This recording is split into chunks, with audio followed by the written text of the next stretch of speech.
Bueno,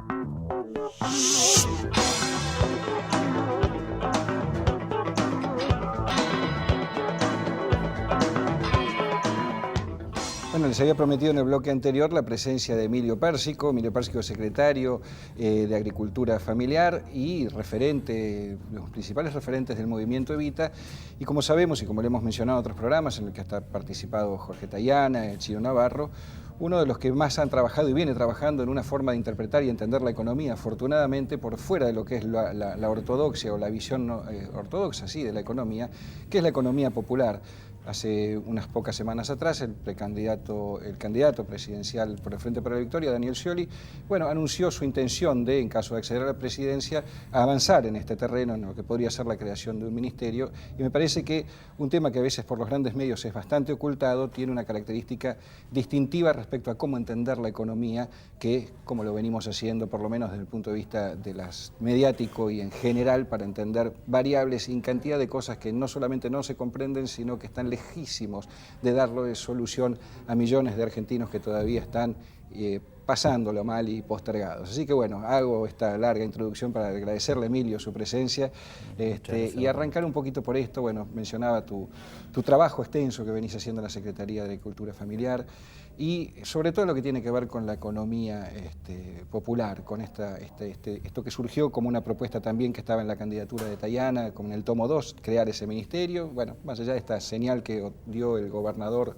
actual y candidato del Frente para la Victoria, bajar un poquito esto de qué es la economía popular para que todos los que nos están viendo vean cuál es la diferencia, que no es solamente lo que se supone en la primera instancia de, bueno, economía para los que no menos tienen y resolverlo en 3 términos así. Me parece que es mucho más complejo y me gustaría saber conocer tu explicación.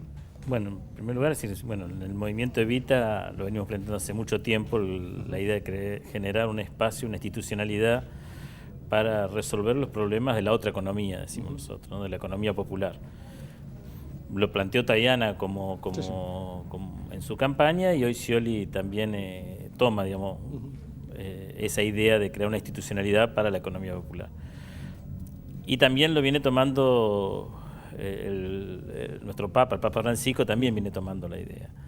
En realidad nosotros creemos que hoy en día en este capitalismo, digamos, que avanza con tecnologías que vienen reemplazando mano de obra, no siempre la inversión genera más trabajo y ese trabajo no llega de igual manera para todos, ¿no? Hoy en día hay muchos compañeros que se han autoinventado su trabajo, ¿no? Es decir, que es el trabajo que ellos han generado, digamos, que ellos se han inventado, que ellos han generado, o también con mucha ayuda del Estado. Pero ese trabajo en muchos casos tiene muchos grados de precariedad y necesita de que el Estado lo acompañe para generar una igualdad de derechos con el resto de la economía, con el resto de la sociedad. Es decir, nosotros decimos transformar muchas veces el subsidio en salario y ese salario tiene que ser, o ese proyecto de vida del compañero tiene que pasar por su trabajo y no por muchas veces por cuestiones relacionadas con el Estado, digamos, ¿no? Necesitamos que muchas de las cooperativas de obra pública se transformen en pequeñas empresas, para decirlo de alguna manera. Necesitamos de que mucho de lo que es la agricultura familiar hoy tenga una rentabilidad suficiente como para que acumule capital, para que se desarrolle, para que el salario del compañero, que es la venta del producto, que tenga una participación importante en las cadenas de producción. E incluso a partir de todo esto que vos decís, es no solamente visibilizar, sino incorporar realmente a todos estos sectores que por distintos motivos en ciertos niveles de informalidad quedan por fuera, invisibilizados, digamos, en muchísimos aspectos. Claro, el Ministerio de Trabajo y el Ministerio de Desarrollo Social han hecho una gran tarea y hasta el de planificación también en la generación de empleo y en buscar que los compañeros recuperen la cultura del trabajo, empiecen a visibilizarse como un sujeto, pero hoy es un problema económico, decimos nosotros. Es decir, hoy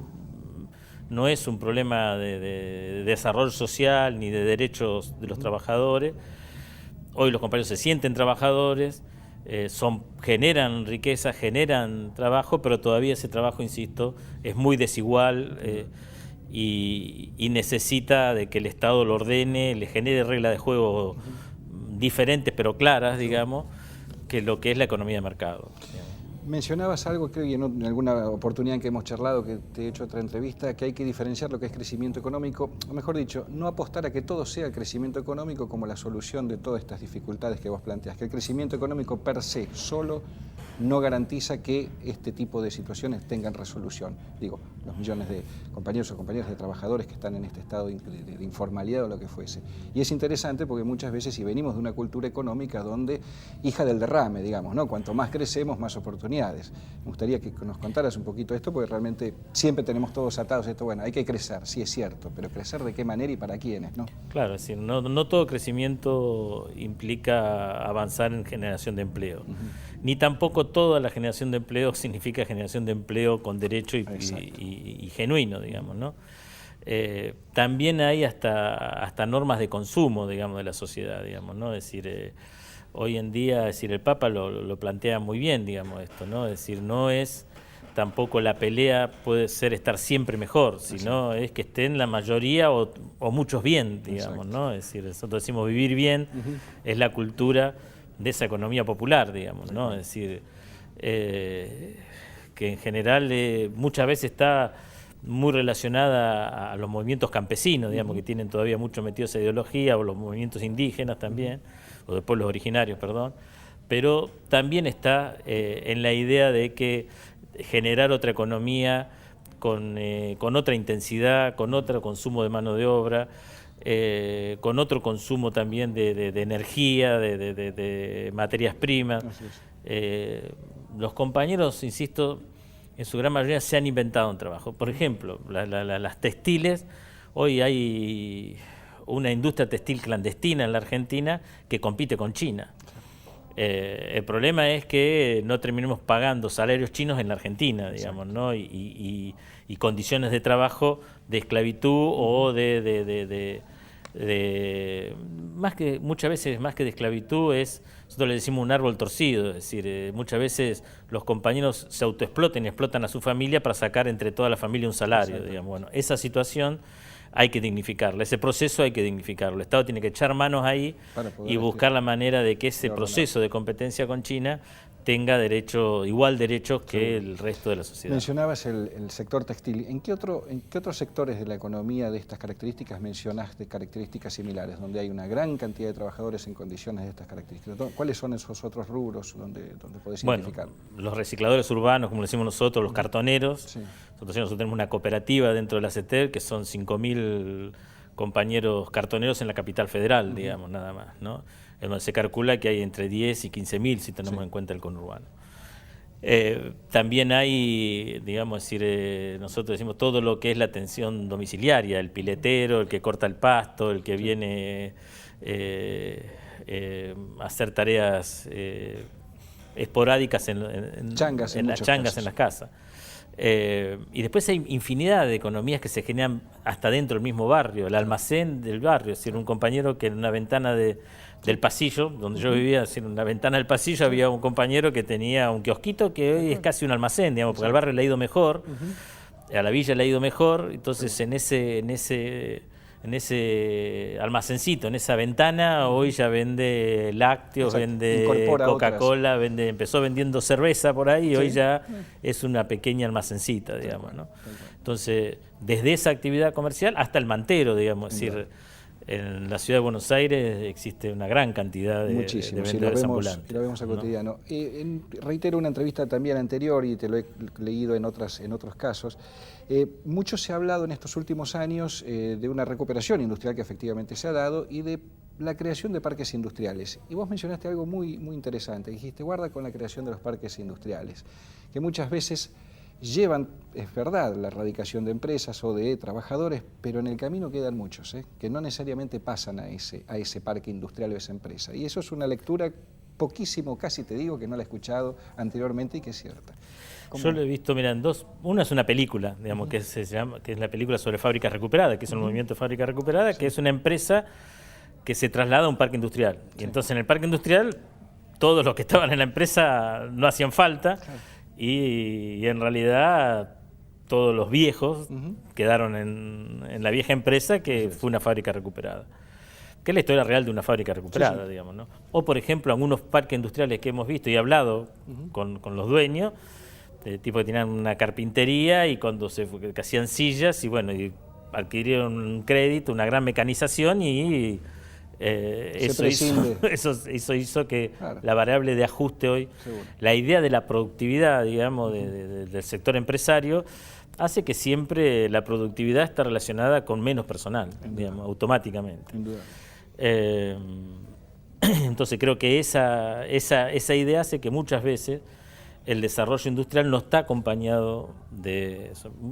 Daba un ejemplo una vez yo, que hablando con Néstor, lo charlé mucho esto con Néstor, porque Néstor un día fue a inaugurar una fábrica que era la Honda, y el intendente había pintado todo el distrito, viene la Honda a Varela, y un gran acto, muy bueno, digamos, porque la Honda iba a producir ahí, produce ahí una moto que se vende en todo el mundo hoy, una moto global, se produce ahí en la Argentina.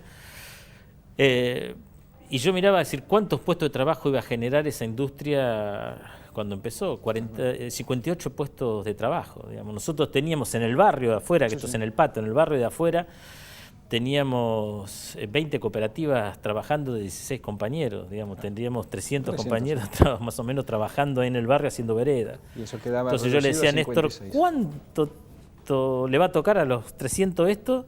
A este ritmo, le digo, Néstor, ¿y con qué nivel de inversión? Porque exacto, cada puesto de trabajo en la economía formal hoy cuesta varios millones de dólares. Entonces no alcanza ni el capital, ni tampoco alcanza muchas veces, si el consumo es como determinados sectores de la clase trabajadora, no alcanza, lo dice Francisco constantemente, no alcanza ni el capital del mundo para desarrollar ese capitalismo, no alcanza ni la electricidad, ni el agua potable, ni nada. Por eso es que creemos que hay que desarrollar otro proceso económico, que las organizaciones populares lo vienen desarrollando, es decir, como dice Francisco, es decir, ¿cuál es la economía popular? La economía que ustedes hacen, ¿no? Vos has estado en la reciente gira por Latinoamérica acompañando, bueno, estuviste en Paraguay acompañando al Papa con una cantidad de capilleros, ¿no es cierto?, de todo esto que también el Movimiento Evita viene trabajando y mucho, y le asignás un papel preponderante a esta posición del Papa respecto al apoyo a los movimientos sociales, al apoyo a este sistema, a esto de la economía popular. ¿En cuánto crees que esta prédica del Papa cala en la dirigencia política, en la propia tropa, en la oposición? ¿Hasta dónde eso, su prédica tiene peso? No el discurso, son dos cosas diferentes. Si yo fui a Paraguay con los misioneros de Francisco, pero también fueron otros compañeros a Bolivia en el encuentro de movimientos populares. Que espero que el próximo se haga en Argentina cuando venga el Papa, digamos, aparte. Digamos, pero es una cosa que pero espero que el próximo encuentro mundial de movimientos populares sea en Argentina. Pero más allá de eso, es decir, Francisco viene comprendiendo este fenómeno desde que en realidad era Bergoglio acá, digamos, ¿no? Él nos acompañó en la generación de la CETEP, acompañó en la generación de la cooperativa cartonera, y entiende esa realidad, la comprende, y bueno, y creo que es de muchísima ayuda, digamos, porque ha instalado el tema mundialmente. Hoy los movimientos populares, Francisco le llama con cariño, y hoy nuestro candidato también, digamos, Scioli también, Francisco le llama con cariño, ustedes son poetas sociales, ¿no? La verdad que es un elogio que los compañeros se sienten reconocidos, digamos, ¿no? Es decir, es una palabra hermosa, la verdad, poetas sociales, la verdad que son los que escriben la verdadera poesía, digamos, ¿no? Es decir, después algún escritor de la burguesía la escribirá, pero la reescribirá, ¿no? Después aparecerá Neruda que la describirá, pero seguro, Neruda no habría existido sin los mineros chilenos, sin los campesinos chilenos, sin los indígenas chilenos. Bueno, esto es una cosa parecida, digamos, ¿no? Entonces, creo que Francisco ha tomado con mucho cariño el apoyo a los movimientos populares y esa nueva economía, porque, insisto, en esta economía de mercado no entramos todos, hay que desarrollar otro proceso económico. Mira, yo siempre digo una cosa, si China importaría de Argentina las máquinas para sembrar el arroz y dejar el palito, ¿no? Nacerían los piqueteros chinos, digamos, ¿no? No hay ningún fenómeno excepcional. Entonces, y unos compañeros me decían acá de un plan social de las cooperativas, cuando empezamos con las cooperativas con Alicia, me decían, entonces el palito de los piqueteros es la pala nuestra con la cual salimos a trabajar todos los días. Bueno, creo que sí, creo que Pero lo que hay que hacer en ese proceso es dar dignidad e igualdad de derechos con los otros trabajadores. Entonces, esto no puede ser una economía para pobres, tiene que ser una economía en desarrollo. Bueno, es importante lo que decís. Por eso la unidad con nuestro candidato, con Scioli, es que él cree que tenemos que entrar en la etapa del desarrollo y nosotros creemos que en lo social también tenemos que entrar en la etapa del desarrollo. Hemos pasado la etapa del trabajo, hemos pasado la etapa de obtener derechos como la asignación por hijo, hoy queremos ir hacia la etapa del desarrollo, digamos, de un desarrollo diferente, pero de un desarrollo. Emilio, se nos ha ido el tiempo, te agradezco muchísimo, es una primera introducción importante realmente sobre todo esto que ustedes vienen trabajando y tanto y que consideramos todos que va a empezar a transformarse en realidad, quizás no en mucho tiempo. Muchísimas gracias por tu presencia. Me voy a saludar ahora a otro invitado que tenemos hoy también con muchísimo gusto, es un honor tenerlo. A Renan Raín, a quien saludo. Renan, muchísimas gracias por venir. No, gracias por invitarme.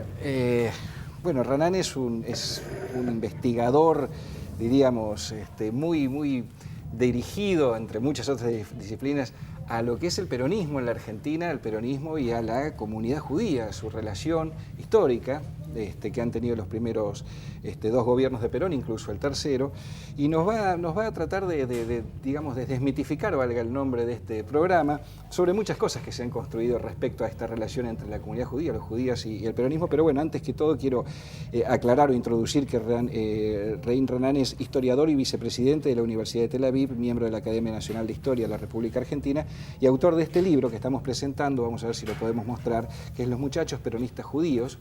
Me gustaría también mencionar el libro fundamental, escrito con Panela también, cuyo título no voy a ser exacto, pero que trata la prensa en los dos gobiernos peronistas, ¿no es cierto? Exactamente, sí.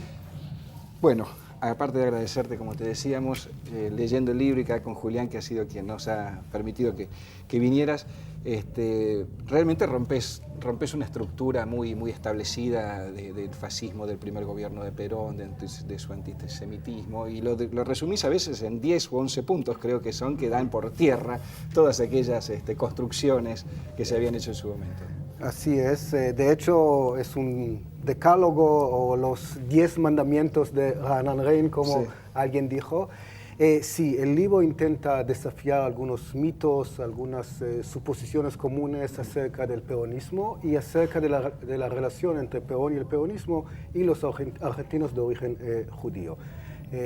Yo argumento en el libro que Perón no era ni nazi, ni fascista, ni antisemita, que su régimen o gobierno no eran ni fascistas ni antisemitas. Pero insisto una y otra vez que muchos judíos apoyaban al peronismo, algunos desde sus primeros momentos, otros durante la primera o segunda presidencia. Existe un mito acerca de una colectividad judía homogénea, más o menos, y nunca fue así. Y muchos judíos tenían sus reservas acerca del peronismo, pero muchos otros sí apoyaban el peronismo por distintos motivos. ¿Cuáles enumerarías entre ellos? ¿Cuáles motivos hicieron que encontraran en Perón, más allá de esta mitificación de esa forma de catalogarlo, porque los incorpora a una cuestión también que no es solamente lo social y cultural, sino que también a una cuestión de nación, ¿no es cierto? Que hay ahí una clara intención de él de amalgamar. Creo que Evita también tiene palabras muy claras al respecto, ¿no es cierto? Sin ninguna duda. Yo creo que el primer peronismo ofreció una nueva visión de la sociedad argentina, de la sociedad de inmigrantes que es la Argentina, y estaba presentando una nueva manera para estos grupos de inmigrantes y sus descendientes para integrarse en la sociedad argentina. El peronismo desafiaba este concepto tradicional liberal del crisol de razas. Según este mito, los inmigrantes tenían que dejar de lado sus rasgos étnicos, religiosos, idiomáticos para transformarse en buenos argentinos. El primer peronismo dice otra cosa. No hay ninguna contradicción entre la lealtad argentina, el patriotismo argentino y el mantenimiento de algún componente identitario étnico.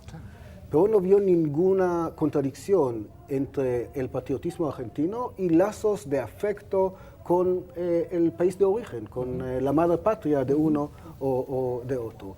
Y en algún momento hasta llega a decir que un buen judío en la Argentina debe apoyar al Estado de Israel. ¿Qué diferencia del discurso de la extrema derecha de los años 60 y 70 que hablaba de la doble identidad con la intención de dudar con respecto a la lealtad argentina de muchos judíos? Y analizo el discurso de Perón en marcos comunitarios judíos, ante organizaciones de argentinos de origen árabe o ante la comunidad japonesa en este país. Y en todos los casos, en todas las oportunidades, vemos el mismo discurso. El común denominador. Exactamente. Ahora, teniendo en cuenta estas cuestiones que planteas con respecto al peronismo y los judíos, ¿cómo se construye este mito entonces del Perón antisemita, del Perón fascista? Bueno, hay que tener en cuenta que Perón y el peronismo surgen a pocos meses de terminar la Segunda Guerra Mundial, y su condición de militar, de líder carismático, el hecho de que en la campaña electoral de fines del 45 y principios del 46 estaba apoyado por algunas organizaciones de extrema derecha, como la Alianza Libertadora Nacionalista, su pacto con el establishment de la Iglesia Católica, todo eso creó cierta imagen en aquellos meses de fines del 45 y principios del 46. Sin embargo, una vez que entró en la Casa Rosada como presidente de la República, empieza a elaborar una nueva política y se nota una lucha sistemática en contra del antisemitismo. Por un lado, en el nivel discursivo, en muchas conferencias que dictó, discursos que dictó, por otro lado, también en los hechos.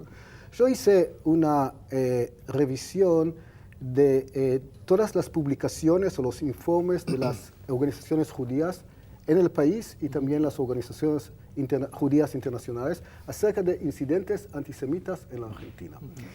Y lo que vi es que en la década peronista, entre el año 46 y 55, se registraron menos incidentes antisemitas que en cualquier otra década en la historia argentina, desde fines del siglo XIX hasta hoy en día. Bueno, ese es un dato realmente interesante. En cuanto a esa idea de antisemitismo y sentimiento antijudío, ¿lo ubicarías más en consecuencia en los sectores más oligárquicos, liberales de derecha, si es que hubo en algún momento, a partir de correr ya a Perón de ese estigma donde caía todo? Entonces, ¿dónde ha habido, si es que ha habido, esas reacciones, aunque fuesen esporádicas o no tan contundentes como en otros países, pero que ha habido en la Argentina? ¿En qué sector sociocultural, económico? Bueno, precisamente Evita intentaba asociar al antisemitismo con la oligarquía argentina.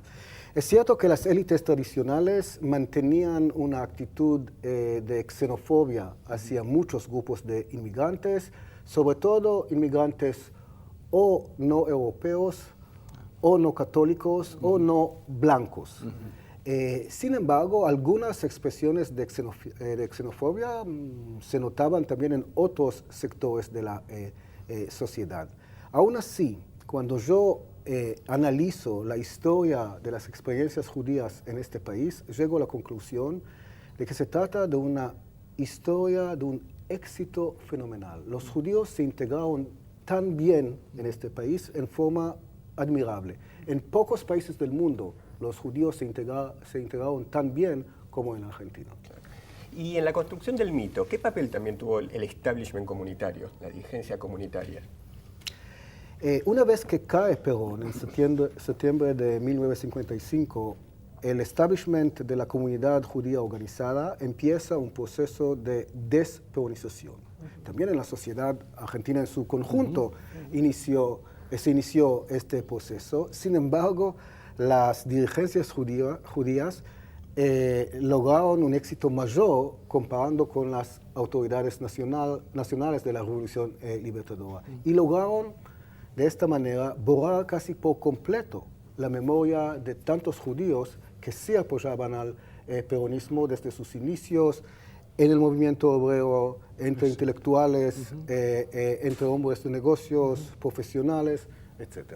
¿Tenía que ver con acomodarse a los nuevos tiempos o porque verdaderamente había una posición antiperonista en estos dirigentes?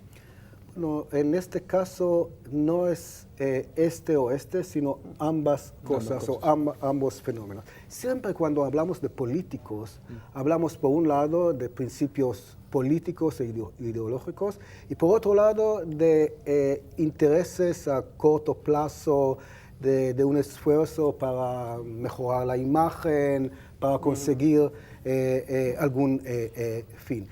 También en este caso, Perón tenía varias razones de interés político para cultivar buenas relaciones con la colectividad judía y para cultivar buenas relaciones con el nuevo Estado judío, el Estado de Israel, recién creado en el año 48. Sin embargo, yo lo enmarco en una nueva visión acerca de la sociedad argentina. No se trataba nada más de oportunismo, pragmatismo o la búsqueda de algún rédito concreto. Te agradecemos muchísimo la presencia. Para nosotros es un honor que en tu visita a Buenos Aires, que de poco tiempo te hayas podido reservar un espacio para visitarnos. Recomendamos muchísimo la lectura de este libro porque atraviesa también la historia argentina y un periodo clave. Y también tu otro libro que mencionaba, que para mí fue, cuando lo leí, también un descubrimiento para muchos que ignorábamos muchísimo de lo que vos en ambos libros explicas. Así que te despedimos con muchísimo agradecimiento por tu presencia acá. Gracias a ustedes. A todos ustedes agradecemos mucho la presencia. Este ciclo va concluyendo. Nos veremos seguramente en cualquier otro momento y ya nos reencontraremos. Gracias por todo.